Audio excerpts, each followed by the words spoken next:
from New Jersey. Oh, please, exit your fully loaded Land Rover.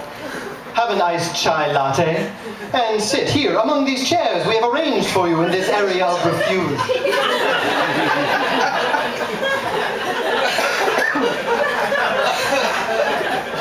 College kids are overprivileged anyway. I saw a pizza delivery guy yesterday driving a Lexus. I had one thought. Sell the fucking Lexus. And you won't have to deliver pizza anymore. It's not a tough equation, you know? Anyway. I went to school. I didn't get a lot out of it. I did learn a few things. For instance, I learned that when you're an 18-year-old kid with no life experience, and you go off to college, and you meet a cute girl, and you date that cute girl for a couple of months, and you lose your virginity to that girl, and you knock that girl up. That sucks. That happened to me. When we found out, April Fool's Day. Yeah. Two scared shitless kids sitting in a dorm bathroom, you know, staring at a blue stick, wondering who's messing with us. You know, we went to the doctor to find out for sure. Oh well, actually, you know, I'm getting ahead of myself. My girlfriend, you know, she's so happy she can't stop crying. So we're sitting on the edge of this like little yellow bathtub, you know, and she pulls me close, and our heads are on each other's shoulders, and she says, "I'm so happy. I'm so happy." And then she says, "Aren't you happy?" And I'm on the other side, you know, going, "Yes." What was the question again? So, you know, we went to the doctor to find out for sure, because you gotta find out for sure. There might be a guy at the pregnancy test factory rigging all the tests used on April 1st to come back positive. We're not like licking them all. So when the nurse comes out with the clipboard, she says, "Wow, you're really pregnant." I didn't know there were degrees. But you know, we were really pregnant. She handed us the form that said we were really pregnant, and at the bottom it has the date that we're going to have the baby. You know, what's that called? The due date. Due date. Yes, you know it as the due date. I know it as the due date. The medical establishment calls it the estimated date of confinement. What? Yeah. Thank you. I'm not a doctor, but here's some advice for those who are. If you're telling an 18-year-old kid he's just knocked up his girlfriend, don't use a word like confinement. Hope you enjoyed the first 18 years, kid, because the next 18, you're going to be imprisoned in the dungeon of life. So get used to it. Yeah, it all worked out fine, though. I'm not with the girl anymore, but we're good friends, and we have a beautiful 11-year-old daughter. And we're both just really committed to the most important thing, you know, which is that our daughter never find out about any of this. So don't tell her. All right. Yeah.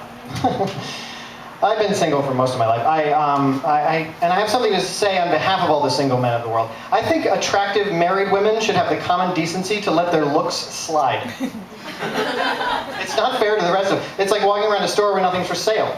You know? Like, never mind, forget it. And you know, okay, I'll let it sink in. Good. My buddy told me I should think of it like an art gallery, and I should just appreciate and walk around and appreciate the look. But here's what I found out about that. Married women don't like it when you sit on a bench and stare at them for an hour. You're not big on that. Thank you. Oh, I love Kathleen's clap. You know, in thinking about this, I spent some time living in New York City. Anyone who's lived in New York City? Anybody? Yes. Thank you. All right. Well, here's what I realized about that, is that living in New York City is pretty much the same thing as the worst relationship you've ever had in your life. And here's why. The first time you see New York, you know, you just like fall madly in love with her because she's just beautiful and she's interesting, and you want to spend all your time there, and you just want to take it all in, and you're up to all hours of the night, and you just like all morning, and it's amazing. You're going out all the time. It's interesting and fascinating, and you're just madly in love. And then you decide after a little while, you know what? I'm gonna move in. I'm gonna move in, I'm gonna take all my stuff, I'm gonna get an apartment, I'm gonna move in, and things, and then after that, you're just deliriously happy for a while. You know, things are just great and perfect and wonderful and just swell. And then, you wake up, and you can't breathe. She's suffocating you, you can't breathe. Not to mention the fact that there is a clear hygiene problem, and she smells. She smells like piss and pig and shit. It's terrible. She's totaled 2 of your cars. She's drained your bank account dry. You are totally broke. And what you thought was amazing, has now become this dirty, filthy whore. That you want nothing to do with anymore. Get me out of this. This is not what I signed up for. So you take all your stuff and you move it all out. You move out and you say, never again. I never want to see this ever again for the rest of my life. And it's over. It's just over. Until you get drunk next New Year's.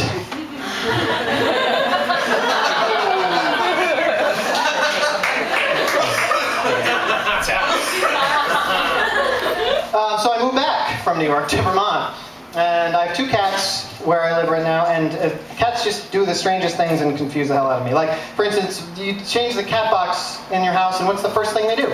Take a huge shit in the cat box. Like, I don't do this in my house. You know, my girlfriend flushes the toilet, I don't go running up the stairs going, woo! Toilet clean! Time to take a big poo!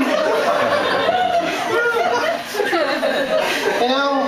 And then one of my cats just likes to get in there and, like, because I've just changed and all the clay dust is everywhere, he does the cat cough thing.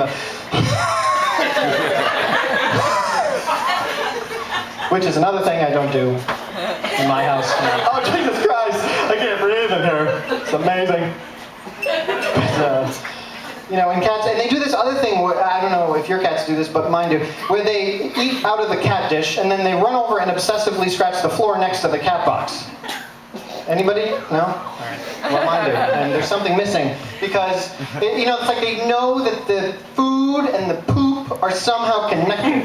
I'm not sure how. It's like if I ate a big steak dinner and then went and flushed the toilet 6 or 7 dozen times. You know?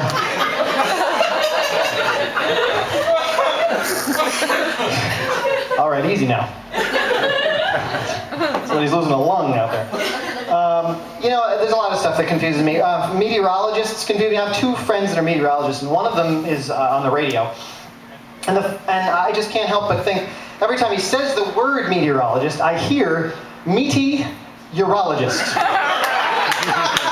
Which is a frightening image, you know? It's like some 6'2" burly ex-football player coming at you with a short length of hose. You need a new doctor. But, yeah, it's weird. And the thing about, you know, meteorology as a profession is that you don't, you know, like it's the only job where you can be wrong 90% of the time and you still keep your job, which is important in this economy.